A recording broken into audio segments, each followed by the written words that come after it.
ओम शांति। 28 दिसंबर 2020 की प्रातः मुरली बाप दादा की साकार महावाक्य है। बाबा बोले, मीठे बच्चे, चैरिटी बिगन्स एट होम, अर्थात पहले खुद आत्म अभिमानी बनने की मेहनत करो, फिर दूसरों को कहो।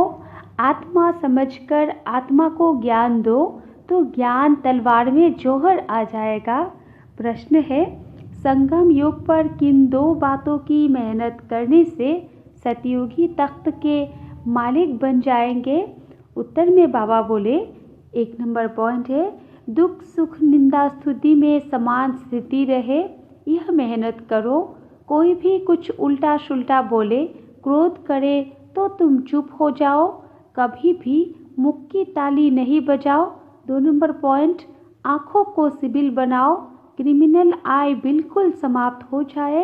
हम आत्मा भाई भाई है, आत्मा समझकर ज्ञान दो। आत्म अभिमानी बनने की मेहनत करो तो सतयुगी तख्त के मालिक बन जाएंगे। संपूर्ण पवित्र बनने वाली ही गद्दी नशीन बनते हैं। ओम शांति। रूहानी बाप रूहानी बच्चों से बात करते हैं। तुम आत्माओं को यह तीसरा नेत्र मिला है, जिसको ज्ञान का नेत्र भी कहा जाता है। उनसे तुम देखते हो अपने भाइयों को, तो यह बुद्धि से समझते हो ना कि जब हम भाई भाई को देखेंगे तो कर्म इंद्रियां चंचल नहीं होंगी, और ऐसे करते करते आंखें जो क्रिमिनल है वो सिविल हो जाएंगी। बाप कहते हैं, विश्व का मालिक बनने के लिए मेहनत तो करनी पड़ेगी ना, तो अभी यह मेहनत करो।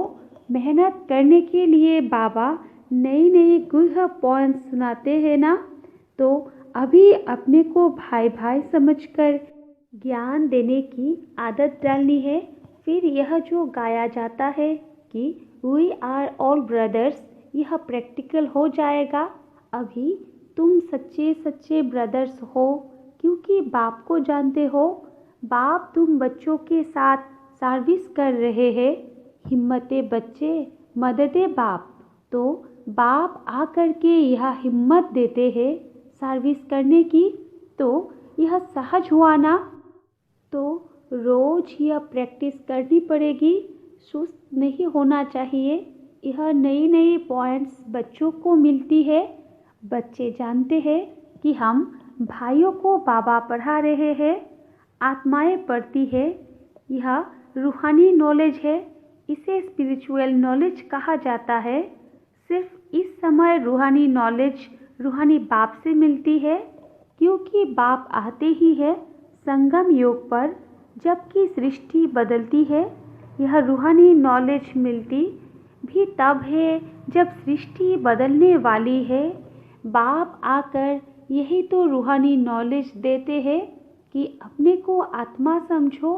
आत्मा नंगी माना अशरीरी आई थी, यह फिर शरीर धारण करती है। शुरू से अब तक आत्मा ने 84 जन्म लिए हैं, परंतु नंबरवार जो जैसे आए होंगे वो वैसे ही ज्ञान योग की मेहनत करेंगे। फिर देखने में भी आता है कि जैसे जिसने कल्प पहले जो पुरुषार्थ किया, मेहनत किया, वो अभी भी ऐसे ही मेहनत करते रहते हैं। अपने लिए मेहनत करनी है, दूसरे कोई के लिए तो नहीं करनी होती है। तो अपने को ही आत्मा समझ करके अपने साथ मेहनत करनी है। दूसरा क्या करता है उसमें हमारा क्या जाता है। चैरिटी बिगन्स एट होम, माना पहले पहले खुद मेहनत करनी है, पीछे दूसरों को भाइयों को कहना है। जब तुम अपने को आत्मा समझ करके आत्मा को ज्ञान देंगे तो तुम्हारी ज्ञान तलवार में जौहर रहेगा। मेहनत तो है ना, तो ज़रूर कुछ ना कुछ सहन करना पड़ता है। इस समय दुख सुख निंदा स्तुति मान अपमान यह सब थोड़ा बहुत सहन करना पड़ता है। तो जब भी कोई उल्टा सुल्टा बोलता है तो कहते हैं चुप। जब कोई चुप कर देते हैं तो पीछे कोई गुस्सा क्या करेंगे। जब कोई बात करते हैं और दूसरा भी बात करते हैं तो मुख की ताली बजती है। अगर एक ने मुख की ताली बजाई और दूसरे ने शांत किया तो चुप। बस यह बाप सिखलाते हैं। कभी भी देखो कोई क्रोध में आते हैं तो चुप हो जाओ, आप ही उसका क्रोध शांत हो जाएगा। दूसरी ताली बजेगी नहीं। अगर ताली से ताली बजी तो फिर गड़बड़ हो जाती है। इसलिए बाप कहते हैं, बच्चे कभी भी इन बातों में ताली नहीं बजाओ, न विकार की, न काम की, न क्रोध की। बच्चों को हर एक का कल्याण करना ही है। इतने जो सेंटर्स बने हुए हैं किस लिए?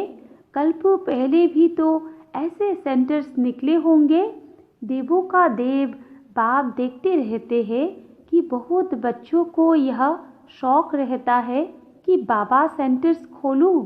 हम सेंटर खोलते हैं, हम खर्चा उठाएंगे तो दिन प्रतिदिन ऐसे होते जाएंगे, क्योंकि जितना विनाश के दिन नज़दीक होते जाएंगे उतना फिर इस तरफ भी सर्विस का शौक बढ़ता जाएगा।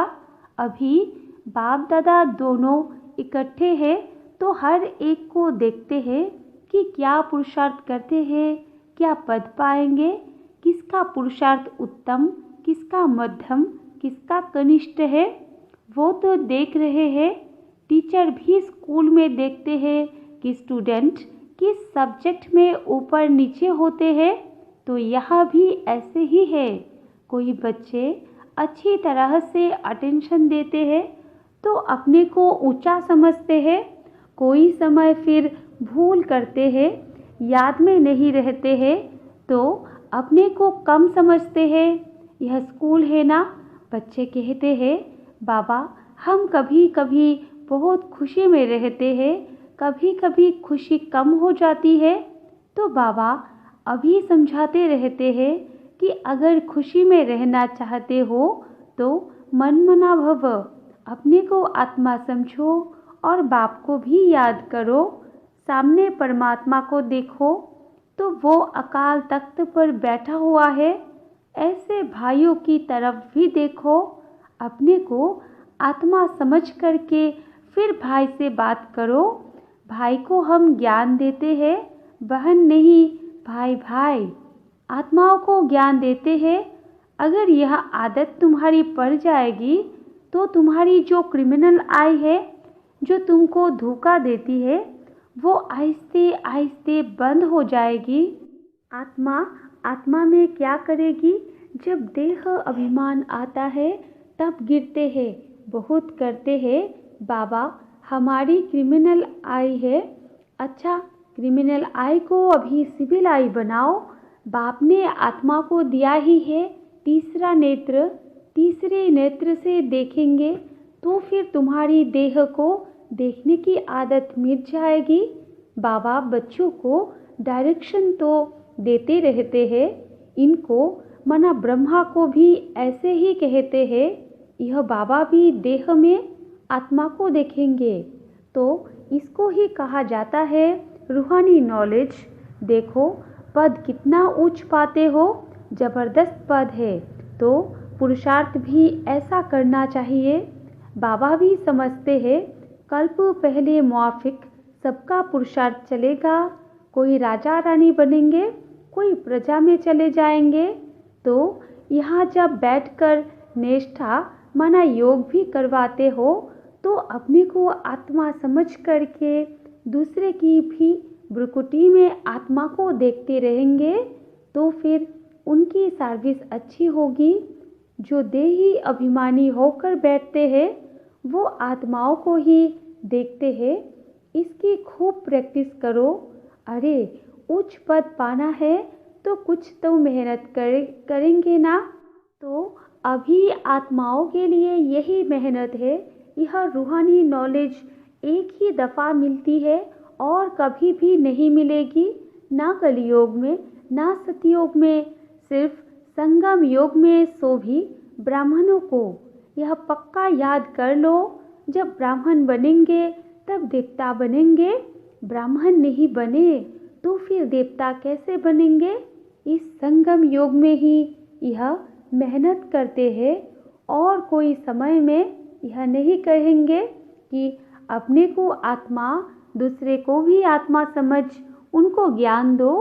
बाप जो समझाते हैं उस पर विचार सागर मंथन करो, जज करो कि क्या यह ठीक है, हमारे फायदे की बात है। हमको आदत पड़ जाएगी कि बाप की जो शिक्षा है सो भाइयों को देना है, फीमेल को भी देना है तो मेल को भी देना है। देना तो आत्माओं को ही है। आत्मा ही मेल फीमेल बनी है, बहन भाई बनी है। बाप कहते हैं मैं तुम बच्चों को ज्ञान देता हूँ, मैं बच्चों की तरफ आत्माओं को देखता हूँ और आत्माएं भी समझती है कि हमारा परमात्मा जो बाप है वो ज्ञान देते हैं, तो इसको कहेंगे यह रूहानी अभिमानी बने हैं। इसको ही कहा जाता स्पिरिचुअल ज्ञान की लेन देन आत्मा की परमात्मा के साथ। तो यह बाप शिक्षा देते हैं कि जब भी कोई विजिटर आदि आते हैं तो भी अपने को आत्मा समझ आत्मा को बाप का परिचय देना है। आत्मा में ज्ञान है, शरीर में नहीं, तो उनको भी आत्मा समझ करके ही ज्ञान देना है। इससे उनको भी अच्छा लगेगा। जैसे कि यह जौहर में तुम्हारे मुख में इस ज्ञान की तलवार में जौहर भर जाएगा, क्योंकि देही अभिमानी होते हो ना, तो यह भी प्रैक्टिस करके देखो। बाबा कहते हैं जज करो, यह ठीक है। और बच्चों के लिए भी यह कोई नई बात नहीं है, क्योंकि बाप समझाते ही सहज करके है।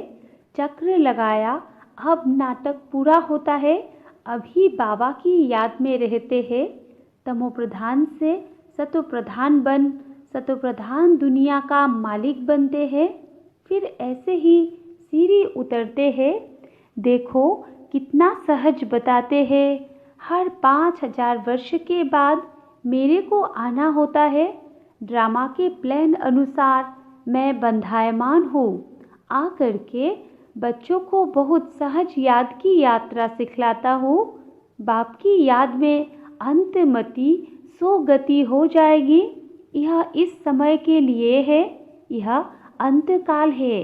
अभी इस समय बाप बैठ करके युक्ति बतलाते हैं कि मामिकम याद करो तो सद्गति हो जाएगी।